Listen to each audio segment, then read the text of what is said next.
हाय बच्चों, शुभोदय।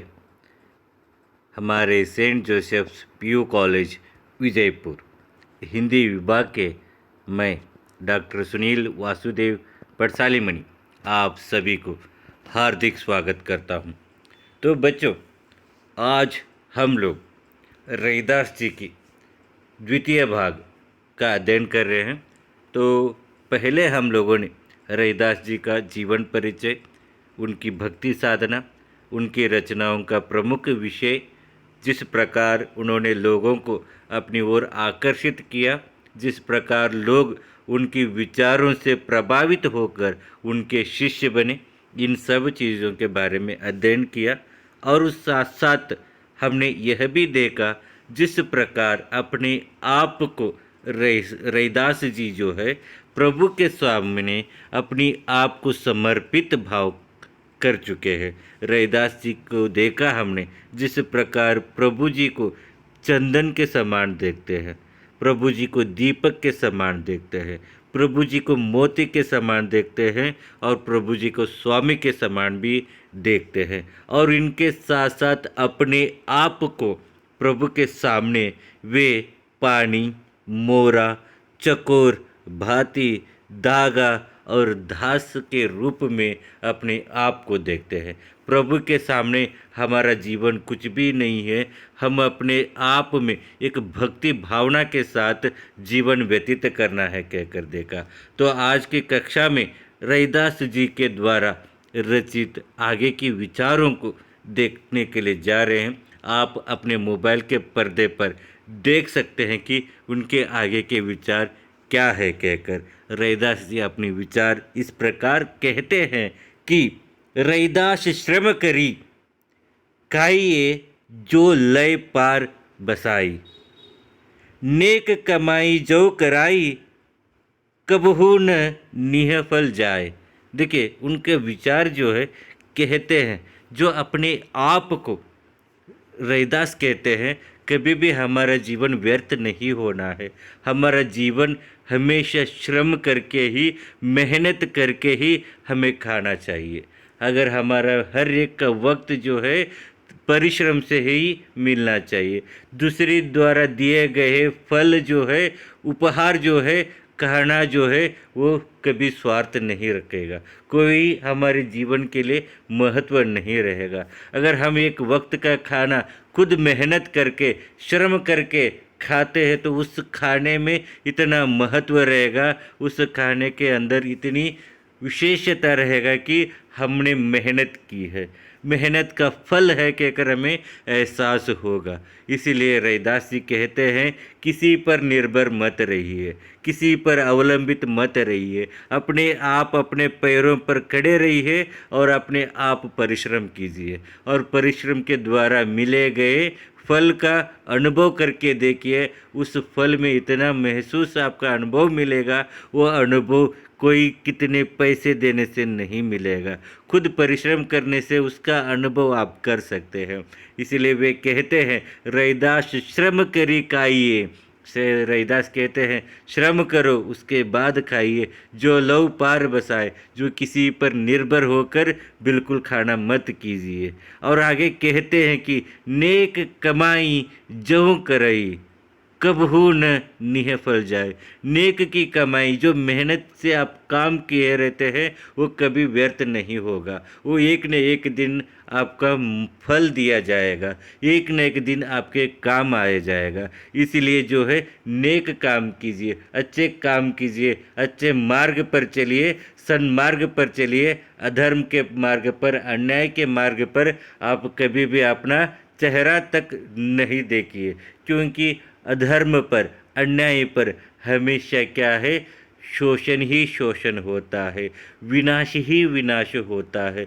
कभी अधर्म पर, कभी अन्याय के साथ अगर लगे रहेंगे, समझ लीजिए कि आपका जीवन जो है विनाश की ओर बढ़ रहा है, आपका जीवन जो है अवनति की ओर बढ़ रहा है।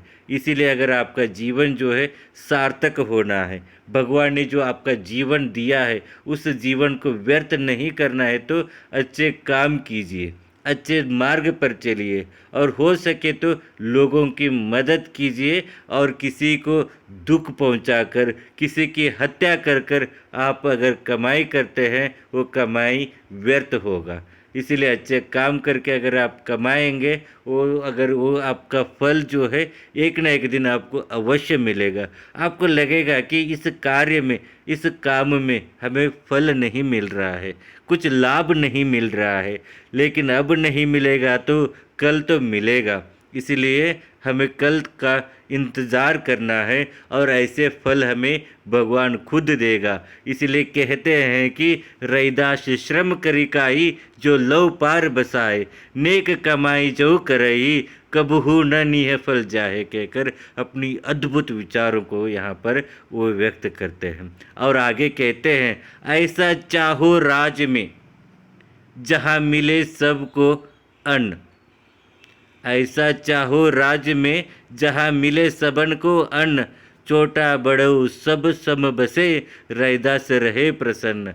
और आगे कहते हैं, ऐसा राज्य की स्थापना करो, ऐसा राज्य का निर्माण करो जहाँ पर हर एक को मिलना है अन्न, किसी कोई भी वहाँ पर भूखे नहीं रहना है, हर किसी को खाने मिलना चाहिए, हर एक को खाने का पदार्थ मिलना चाहिए, कोई भी भूखे से नहीं मरना चाहिए। ऐसे राज्य का स्थापना करो जहाँ पर सब लोग खुशी खुशी के साथ अपना भोजन कर सके, अपना खाना खा सके और ऐसे बड़ों सबों सब बसे और ऐसे राज्य में छोटे बड़े सब मिलकर खुशी खुशी से रहना है, वैसे राज्य की स्थापना करो कहते हैं। इसीलिए ऐसे राज्य की स्थापना करने के लिए हमारे पास जो है किसी तरह का अधर्म नहीं रहना है, अन्याय के मार्ग पर नहीं चलना है और छोटे बड़े भेदभाव नहीं रहना है, मतभेद नहीं रहना है, ईर्ष्या नहीं रहना है,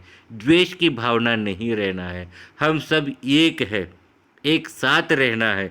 ऐसी भावना अगर हम सब में आ गया तो ऐसी समाज की स्थापना हम अवश्य कर सकते हैं जो रैदास जी ने चाहा है। जो रैदास जी ने ऐसी समाज की स्थापना जो किए हैं, ऐसी राज्य की स्थापना किए हैं जहाँ पर हर एक जो है अपनी जीवन को खुशी खुशी के साथ बिता सकते हैं, किसी को भी दुख यहाँ पर नहीं होना चाहिए। वे चाहते हैं ऐसा चाहो, वो चाहते हैं ऐसे राज हो जहाँ पर किसी को भी भूखे नहीं रहना है, जहाँ पर हर एक को अन्न मिलना चाहिए, खाना मिलना चाहिए, भोजन मिलना चाहिए और छोटे बड़े सब सम, यानी कि छोटे बड़े सब एक समान हो। किसी के पास, बड़ों के पास आदर की भावना रहना है, छोटों के पास प्रेम की भावना रहना है, सब मिलकर एक साथ अपना जीवन व्यतीत करना है।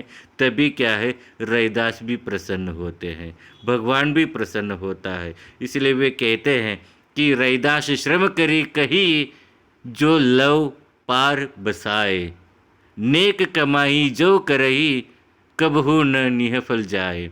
जिस प्रकार हम मेहनत से खाएंगे उसका जो है अनुभव ही अलग रहता है, उसका एक एहसास ही अलग रहता है। हमें किसी पर निर्भर होकर अपना जीवन व्यतीत नहीं करना है, खुद परिश्रम करके हमें अपना जीवन को आगे बढ़ाना है और अच्छे काम करके हमारी जीवन की सफलता को, हमारी जीवन की सार्थकता को हमें आगे बढ़ाना है। अच्छे काम का फल जो है एक न एक दिन हमें अवश्य मिलेगा, कहकर अपना विचार यहाँ पर व्यक्त करते हैं। और कहते भी है कि वे ऐसी राज्य की स्थापना करते हैं जहाँ पर हर एक को अन्न मिले, भोजन मिले और यहाँ पर ऐसे राज्य भी हो जहाँ पर छोटा बड़ा सब एक समान होकर खुशी खुशी के साथ अपना जीवन व्यतीत कर सकते हैं। ऐसे समाज की स्थापना होना चाहिए। आज भी देखिए रैदास जी के ऐसे विचारों को हम लोग बहुत ही अनुसरण करते हैं, अनुकरण करते हैं। ऐसे महान संतों में से संत जो है रैदास जी का अद्भुत विचारों को हमने यहाँ पर देखा। तो चलिए बच्चों, आज आपकी इस कक्षा में रैदास जी की अद्भुत विचारों को यहाँ पर समाप्त करते हैं। अगले कक्षा में फिर नए एक विषय के साथ आपके सामने प्रस्तुत होऊंगा। तब तक के लिए इस कक्षा में जुड़े रहने के लिए आप सभी को बहुत धन्यवाद। कल के कक्षा में फिर मिलेंगे। सभी को बहुत बहुत धन्यवाद।